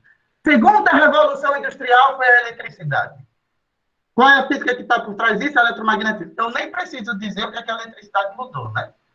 Mudou, né? A gente teve, infelizmente, um episódio tristíssimo de Macapá, Amapá, grande parte da Amapá ficar sem eletricidade umas 3 semanas, e vocês viram atrás. Então, nosso estilo de vida mudou tanto que a gente se tornou dependente.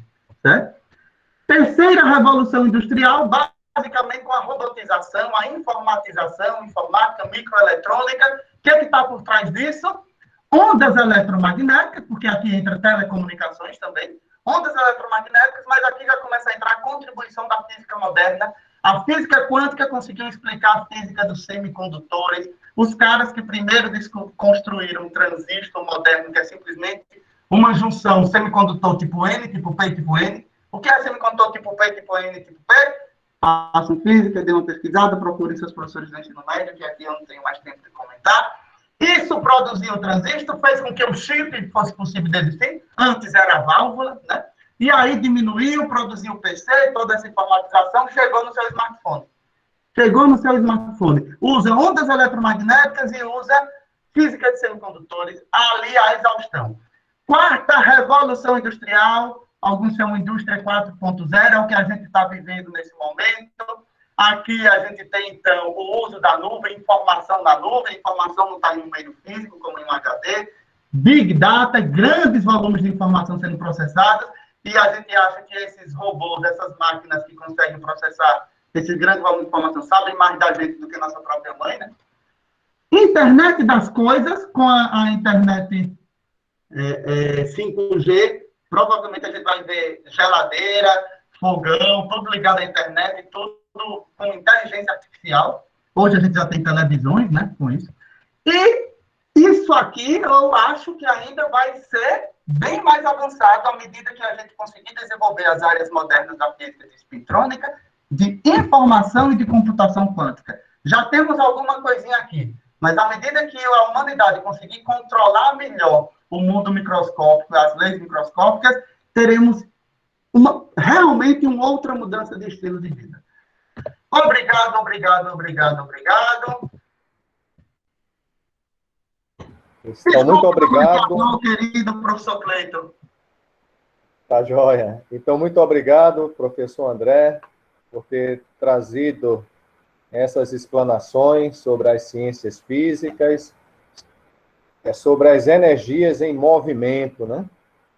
E, com certeza, temos visto aí o trabalho e a importância dela no mundo globalizado. Então, muito obrigado, professor.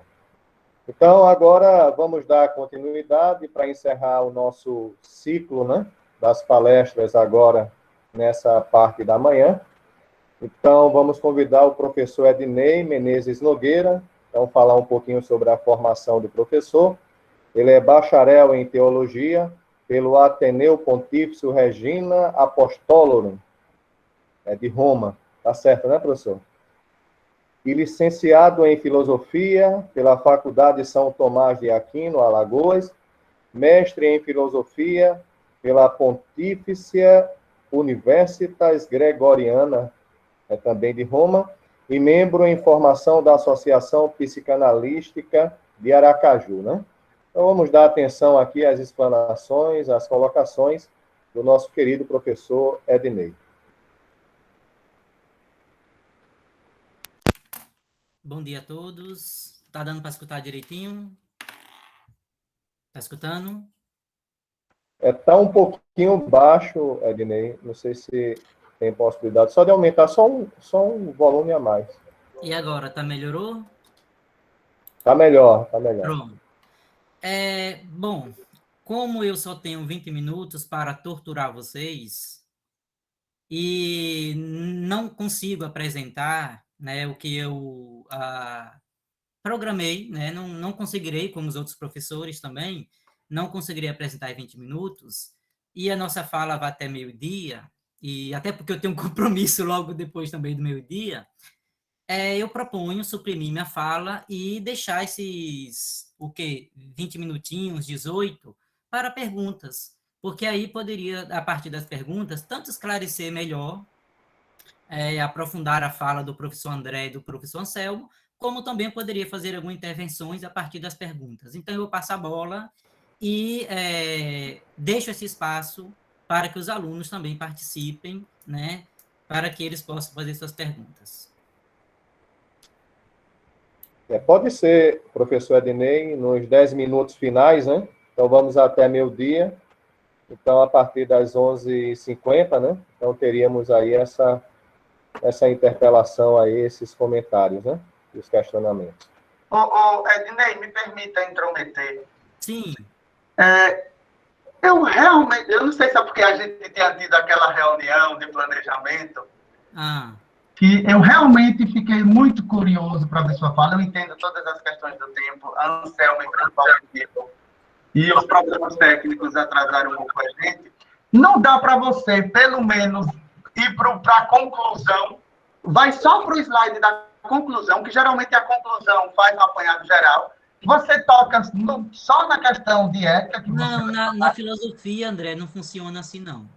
Então, eu vou fazer todo um caminho e acredito que em 15 minutos eu não conseguirei fazer.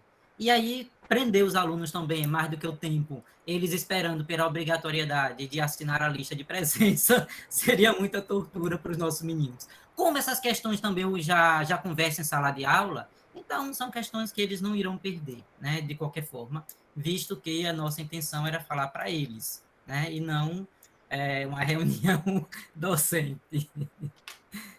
Mas aí vamos, sem perder tempo, né, pessoal? Vamos às perguntas, porque aí a partir das perguntas fundando. Então tá bom. Então vamos dar continuidade aqui. Então, pessoal, as perguntas, né? Então, eu vi aqui os comentários do professor Acácio, né?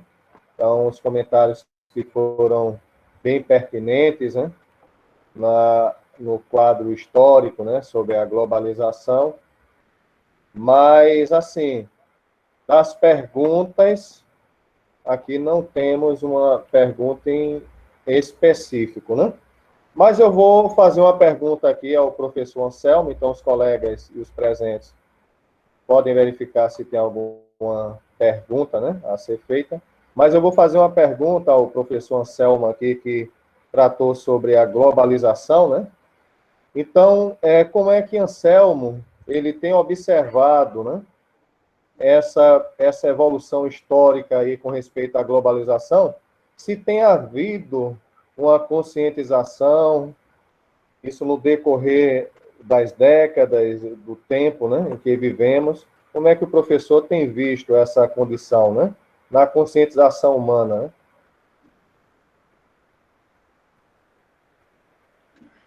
Certo, professor Cleiton. Eu acho que, assim, a partir do momento em que, né, a técnica vai avançando, né, como o André também explanou aí, né, os processos físicos, né, atuando diretamente na construção do processo histórico, eu acho que formas de resistência, né, resistência cultural, resistência estrutural, elas vão surgindo, né.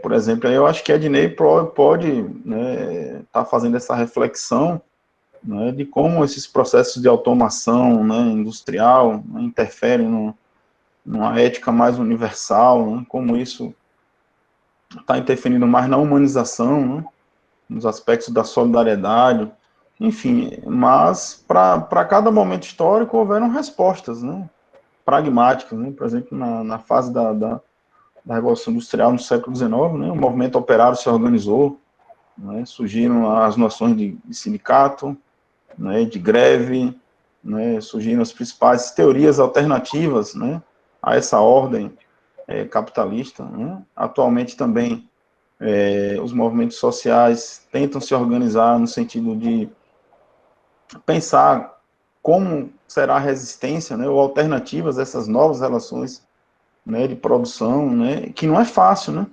Por exemplo, na palestra anterior, né, mostrando os trabalhadores de aplicativos de Uber, né, já fazendo manifestações, né, movimento grevista em relação a essa condição, né, mas aí eu me pergunto, é um movimento contra a condição desse trabalho, né, ou um movimento, né, que visa a superação dele, né, já que esses trabalhadores estão, né, sem um emprego formal.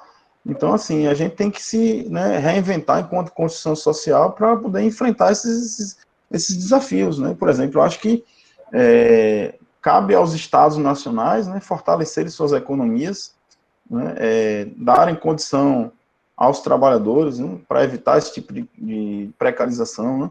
Por exemplo, a renda básica da cidadania é uma forma, né, de inverter, né, essa condição de desigualdade estruturante, né, como o Milton Santos fala, né, a pobreza estruturante, né, os estados mesmo serem provedores, né, de assistir as famílias nas suas necessidades mais básicas. Eu acho que o mundo, né, ele tem que olhar para as comunidades mais carentes, né, é uma forma de a gente reverter, né, esses efeitos, né, negativos da globalização. Né, e cabe a isso, né, a consciência cidadã, a atuação enquanto cidadãos, né, não só o voto, né, não só o voto, mas a nossa participação mesmo, né, enquanto construção, né, de uma sociedade melhor. Acho que vai por aí. Isso, então, muito obrigado ao professor Anselmo, né?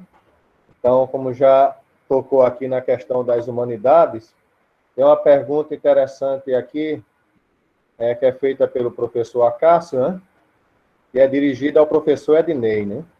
Como a tecnologia atual, principalmente a inteligência artificial, influencia na alienização política e social, né? Então, o professor Ednei podia explorar um pouquinho essa pergunta. A Cássio, como sempre, com suas perguntas muito provocadoras, né, inteligentes, mas como ela pode influenciar de todas as formas? Tudo que nós produzimos na sociedade, ela vai ter um impacto, né, tanto no campo político como no campo ético, até porque dissociar a política da ética foi um erro grave, né, historicamente falando, que começou lá já com Maquiavel, e que se arrasta até os nossos dias. Então, Acácio, como nessa inteligência artificial vai impactar? De todas as formas. Até porque a gente já poderíamos discutir, inclusive, esse conceito de inteligência, né? Inteligência, ela nunca é artificial. Né? Não existe. É um conceito contraditório, falar de inteligência artificial. Então, deveríamos falar de habilidades artificiais. E essas habilidades, evidentemente, elas vão impactar, né? Criando, sim, um processo de alienação, porque uma pergunta que poderíamos nos colocar é justamente, já que essa tecnologia é movimento de evolução histórica, nós poderíamos nos perguntar para onde essa tecnologia está nos levando, né? Para onde ela nos irá levar e se irá levar a todos. Acho que seria por aí. Então, muito obrigado ao professor Ednei.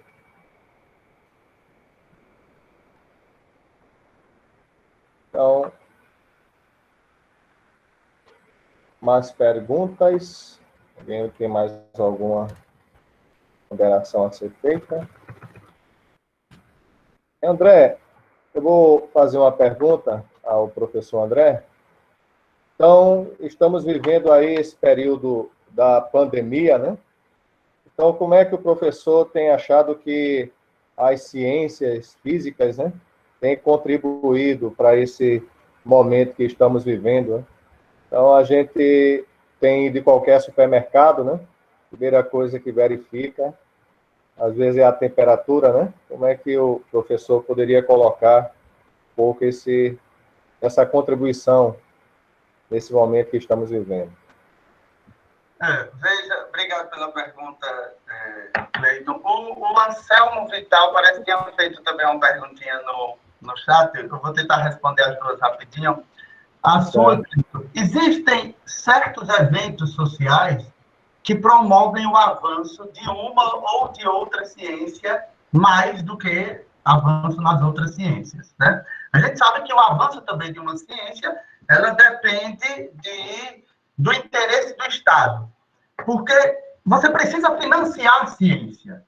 As pessoas precisam deixar de trabalhar para plantar e produzir o que comer, por exemplo, e o que vestir, para ficar pensando, né? Ou no laboratório, montando, encontrando soluções. Então, significa que eles precisam ser abastecidos com recursos financeiros. Ou seja, precisa haver financiamento. Ciência precisa ser financiada. Em geral, no Brasil, principalmente, é o Estado que financia. Países desenvolvidos, nós temos iniciativa privada forte caindo em cima disso. Mas no Brasil, isso ainda é bem incipiente. No caso da pandemia, o que eu vejo é que a contribuição da física ela já estava aí. O que a gente fez foi dar um uso mais acentuado a algumas tecnologias que a física tinha permitido o desenvolvimento, mas que já existiam antes da pandemia. Como, por exemplo, essas ferramentas de comunicação, né? É diferente, por exemplo, talvez de uma biogenética ou de uma biotecnologia que provavelmente deve ter tido aí um avanço interessante por conta da pandemia, né? Em geral, para questões de engenharia e de física, guerras, embora sejam trágicas, elas promovem alguns avanços, mas também promovem alguns avanços em algumas áreas da física, também não são em todas, né? Em algumas áreas da engenharia. Então, é isso. Eu vejo aqui, na pandemia, a gente usou mais coisas que foram possíveis graças ao entendimento da natureza e que em outras áreas, como de genética e biotecnologia, devem ter avançado mais. Com relação a Anselmo, que ele pergunta aqui, então quem dá as cartas no mundo é a energia, por isso tem uma física nas entranhas? Não, a gente precisa dos dois, Anselmo. Realmente a gente precisa dos dois. A física dá um entendimento básico e fundamental, e por conta desse entendimento a gente consegue visualizar coisas da natureza que não estão aparentes aos nossos sentidos, visão, audição, enfim, não estão aparentes. A física quântica é um exemplo todo disso, certo? E aí, ao revelar coisas que não estão aparentes, vem também a possibilidade de usar essas informações para produzir, enfim, dispositivos tecnológicos. Mas a construção e o desenvolvimento, especificamente desses dispositivos, você precisa das engenharias, porque são as áreas que realmente pensam essas soluções, né? Em geral, você pode encontrar físico produzindo isso? Pode encontrar físico. Mas uma coisa muito interessante que eu quero concluir na sua fala é o seguinte: os avanços tecnológicos, os avanços científicos, eles não podem ocorrer desconectados de uma discussão filosófica, Cleiton. Não podem, sob risco da humanidade caminhar para o precipício. Filósofos e outros pensadores, antropólogos, enfim, eles são aqueles indivíduos da sociedade que são realmente destinados a pensarem essas implicações de tudo que o resto da manada está fazendo, né? Então, a gente pode pensar em uma descoberta de uma lei da física, como, por exemplo, as leis lá, a força nuclear super forte, que mantém os núcleos unidos. Tá, a gente entende, então, que se você quebra um núcleo atômico, aquilo vai liberar energia. E eu posso usar essa energia, por exemplo, para produzir eletricidade. Mas eu posso usar essa energia numa bomba. Entendeu? Nós precisamos das análises dessas pessoas que são, por exemplo, os filósofos. Tem muitos filósofos que trabalham realmente junto com a ciência. E aí eu queria aproveitar e fazer a pergunta, porque eu gosto de ouvir o professor Ednei, eu sempre aprendo. Todos nós sempre aprendemos, né, Cleiton? Queria que a Ednei falasse um pouco nisso. Como, Ednei, nem sempre tudo vale a pena se a alma não é pequena, né? Citando o Fernando Pessoa. Às vezes, não. No caso da biologia, a clonagem foi uma coisa discutida tempos atrás também.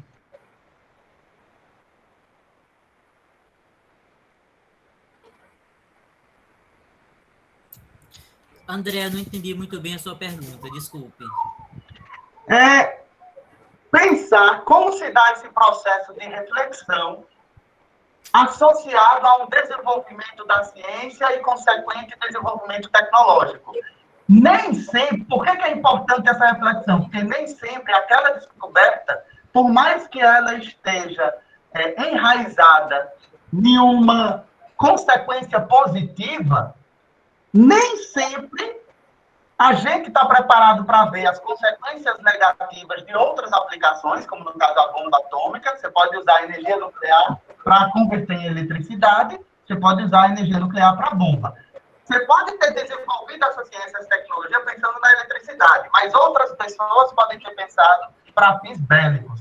Isso é uma conclusão, e eu acho que a filosofia aqui tem lugar nesse debate de refletir sobre essas coisas. E outra coisa nem sempre, por mais que a gente use aquela tecnologia para aquele fim originário que foi refletida, nem sempre aquela destinação, lá no futuro, vai se mostrar adequada.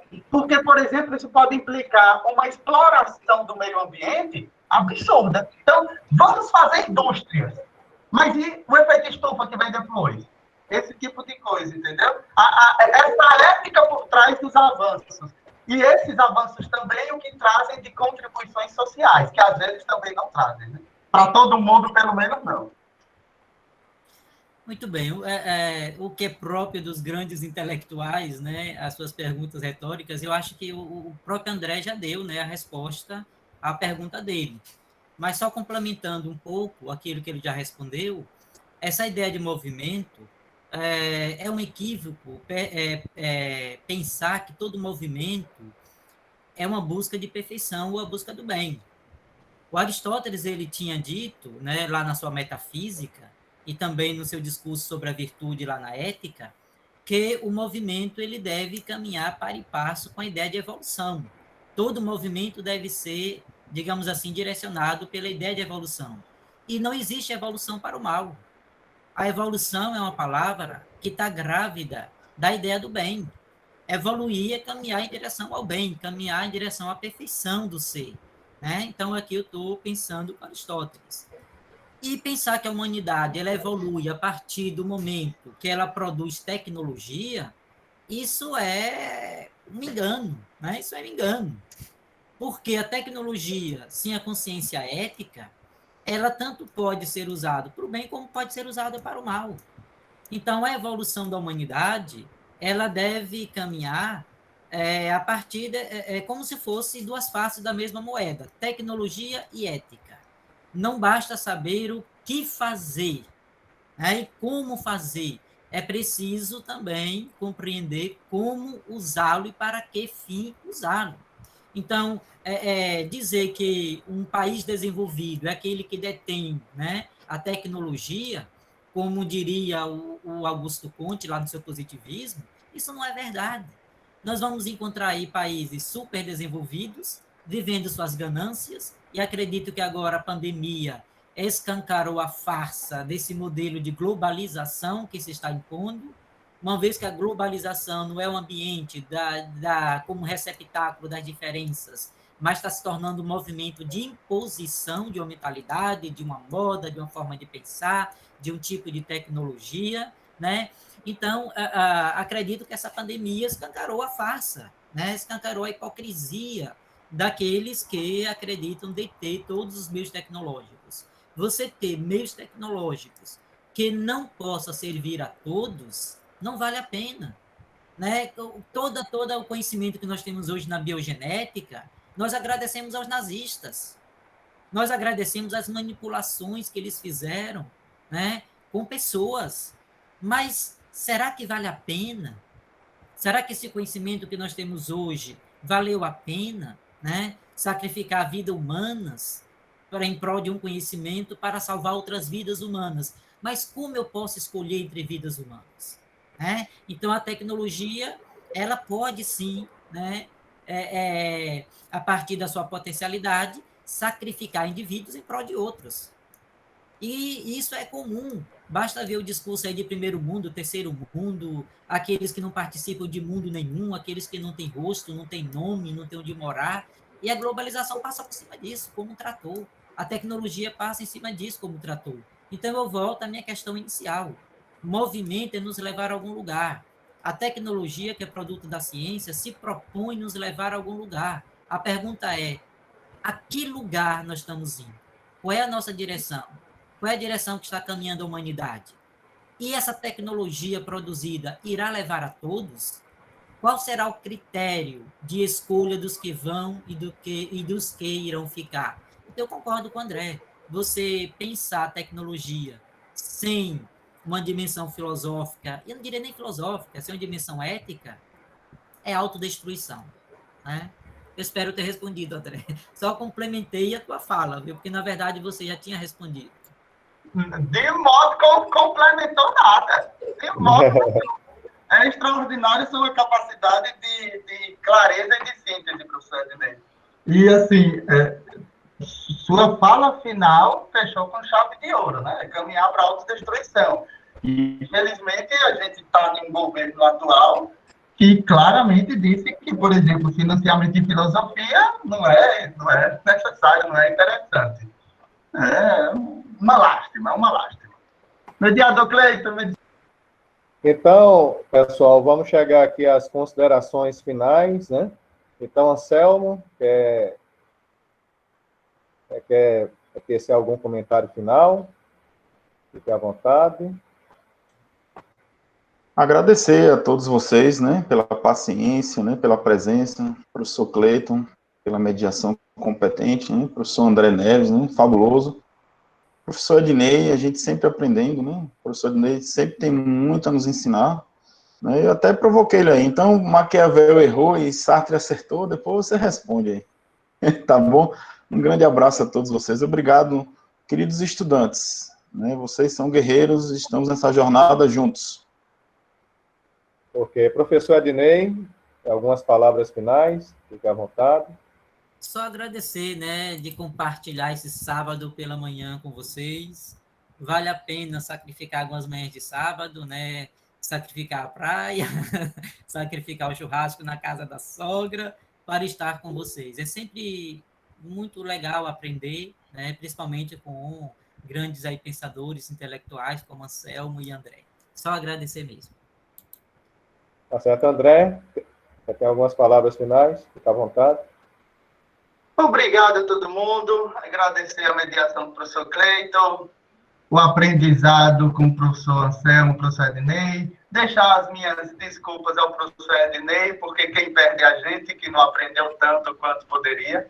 Mas tenha certeza que já aprendemos, professor Ednei. Suas falas nunca passam inócuas, sempre deixam frutos, né? Beijo para todo mundo. Tchau. Bem, pessoal, então muito obrigado, viu, aqui a todos pela presença, né? Então, pela sensibilidade do professor Ednei aqui na questão do tempo, viu, professor? Então, muito obrigado. Então, é isso. Então estão todos dispensados, né? Tá bom? Então, muito obrigado a todos.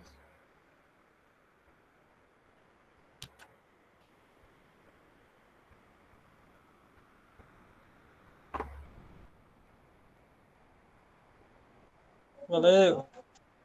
Valeu. Até mais.